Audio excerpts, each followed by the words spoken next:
होते होते सूरज आग बरसाने लगा था। मिट्टी इतनी तप रही थी कि नंगे पैर रखना मुश्किल था। बैल भी बुरी तरह हांफने लगे थे। सूरज ने काम रोका और बैलों को पास के तालाब की ओर ले गया। शाबाश मेरे शेरों, थोड़ा और दम लगा लो। तुम थक जाओगे तो मेरा क्या होगा। तालाब के किनारे बैठकर पानी पीते हुए, अरे सूरज, तू तो बिल्कुल पागल हो गया है क्या? सवेरे 4 बजे से खेत जोत रहा है। भाई, थोड़ा आराम कर ले, वरना धूप लग जाएगी और यहीं गिर जाएगा। राजू, अब आराम का वक्त गुजर चुका है। ये खेत ही हमारा सब कुछ है, हमारी सांस है। जब तक ये खेत सीना तान कर खड़ा रहेगा, मेरे बापू की इज्जत बची रहेगी। मैं चैन से कैसे बैठ सकता हूँ। तेरी जिद के आगे तो मैं हार मानता हूँ भाई, पर एक बात कान खोलकर सुन ले।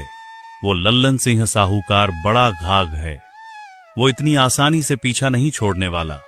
बड़े बड़े रईस उसके बुने जाल में फंसकर तबाह हो गए। तू तो अभी बच्चा है। फंसे होंगे और लोग, पर ये सूरज प्रताप उस जाल को काट कर बाहर निकलेगा। देख लेना राजू, मेरी ये मेहनत और ये फसल ही मेरी ढाल बनेगी। मुझे किसी का डर नहीं है। शाम ढलते ढलते जब सूरज घर लौटा तो उसका पूरा शरीर मिट्टी और पसीने की परतों से ढका हुआ था। उसकी माँ सीता देवी दरवाजे पर ही खड़ी उसका बेसब्री से इंतजार कर रही थी। अरे बेटवा, तू तो पूरा का पूरा मिट्टी में मिल गया है रे। इतना कष्ट काहे उठा रहा है? कम से कम दोपहर को खाना खाने तो घर आ जाता। देख तेरी हालत क्या हो गई है। अम्मा, पेट की आग तो 2 रोटी खाकर थोड़ी देर के लिए शांत हो सकती है, लेकिन मेरे मन के अंदर जो अपमान की आग लगी है ना, वो तो तभी बुझेगी जब खेत में फसल लहलहाएगी। तब तक मुझे चैन की नींद नहीं आएगी। रुपया आपका है, मैं मना नहीं करता, लेकिन मेहनत मेरी है और ये खेत मेरा है। जब तक मैं इस धरती पर खड़ा हूँ, कोई भी ताकत इसे मुझसे छीन नहीं सकती। कैसे झेंगे? अम्मा, मुझे कुछ नहीं होगा, तू बस फिक्र मत कर। अगर मैं गिर भी पड़ा ना, तो अपने खेत की मेड़ पर ही गिरूंगा, पर अब कदम पीछे नहीं हटाऊंगा। हार मानना मेरे खून में नहीं है। 2-3 दिन इसी तरह गुजर गए। गांव के लोग हर रोज सूरज को खेत में पागलों की तरह काम करते देखते। कुछ उस पर हंसते तो कुछ उसकी मेहनत देखकर तरस खाते। तभी एक दिन दोपहर में साहूकार लल्लन सिंह खुद पर आ धमका। अरे ओ सूरज, बड़ा जोर लगा रहा है रे तू। क्या तुझे सच में लगता है कि ये सूखी मिट्टी रातों रात सोना उगलने लगेगी और तू मेरा कर्जा चुका देगा? काका, मिट्टी तो मिट्टी ही रहती है, पर उसे सोना बनाने का हुनर इंसान के हाथ में होता है। आप अपने रुपयों की चिंता कीजिए, मेरी मेहनत की नहीं। बेटा, ब्याज का मीटर दिन रात भाग रहा है।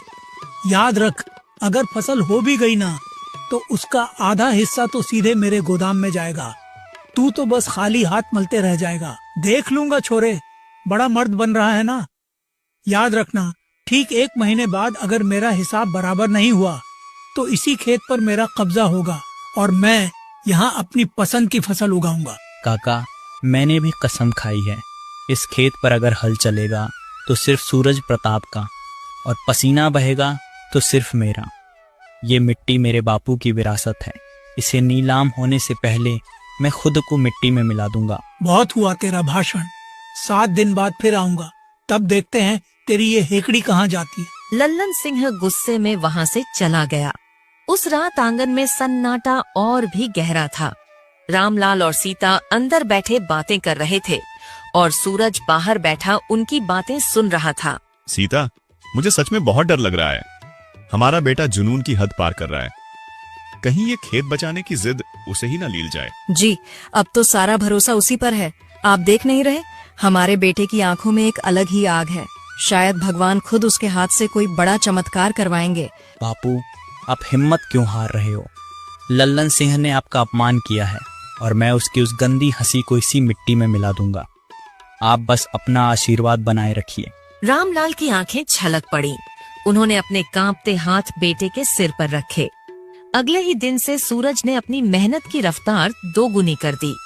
अब वो सूरज उगने से पहले ही खेत पहुंच जाता और चांद निकलने तक वहीं रहता। वक्त अपनी रफ्तार से भाग रहा था। गांव की चौपाल पर आज फिर गहमागहमी थी। पीपल के पुराने पेड़ के नीचे गांव के बुजुर्ग और नौजवान इकट्ठा थे। पंचायत बैठी थी क्योंकि लल्लन सिंह ने फिर से रामलाल के कर्ज का मुद्दा छेड़ दिया था। सरपंच जी, ये पंचायत तमाशा देखने के लिए नहीं बुलाई गई है। रामलाल का कर्जा अब उसके सिर से ऊपर निकल चुका है। अब आप ही फैसला कीजिए, या तो वो आज नकद रुपया मेज पर रखे या फिर अपनी जमीन के कागज मेरे नाम कर दे। रामलाल, लल्लन सिंह जो कह रहा है उसमें कानूनी दम है। तुमने महीनों से फूटी कौड़ी नहीं चुकाई है, आखिर कब तक ऐसे चलेगा? सरपंच जी, मेरा गला सूख रहा है, मैं क्या कहूँ। फसल अभी खेत में है, बस थोड़ा और वक्त। अरे सरपंच जी, इतना पूछने की जरूरत ही क्या है? पूरा गांव जानता है कि ये खेत अब लल्लन सिंह का होने वाला है। आज तक किसी गरीब की इतनी मजाल हुई है कि साहूकार का चक्रवर्ती ब्याज चुका पाए? भीड़ में से कुछ लोग दबी जुबान में हंसने लगे। रामलाल की बेबसी पर तंज कसने वालों की कमी नहीं थी। तभी भीड़ को चीरता हुआ सूरज प्रताप वहां पहुंचा। उसके चेहरे पर पसीने की लकीरें और आंखों में अंगारे थे। चुप रहो सब, एक लफ्ज भी मेरे बापू के खिलाफ और बोला तो जुबान खींच लूंगा। खेत अभी भी हमारा है और जब तक मेरी सांस चल रही है कोई माए का लाल इसे हमसे छीन नहीं सकता। अरे सुन रहे हो सब, ये कल का छोरा आज पंचायत को ललकार रहा है। कहता है खुद को बेच देगा पर खेत नहीं देगा। अरे ओ लड़के, जमीन कागजों से चलती है, तेरी इन खोखली धमकियों से नहीं। हाँ, बेच दूंगा खुद को, मजदूरी करूंगा, पत्थर तोड़ूंगा, पर अपनी माँ जैसी मिट्टी का सौदा नहीं होने दूंगा। ये खेत मेरी रगों में दौड़ता है काका, इसे छूने की हिम्मत भी मत करना। चौपाल में एक गहरा सन्नाटा छा गया। सब हैरानी से उस जवान लड़के को देख रहे थे जिसकी जिद पहाड़ जैसी अटूट लग रही थी। उस रात सूरज घर लौटा तो उसका मन भारी था, पर इरादा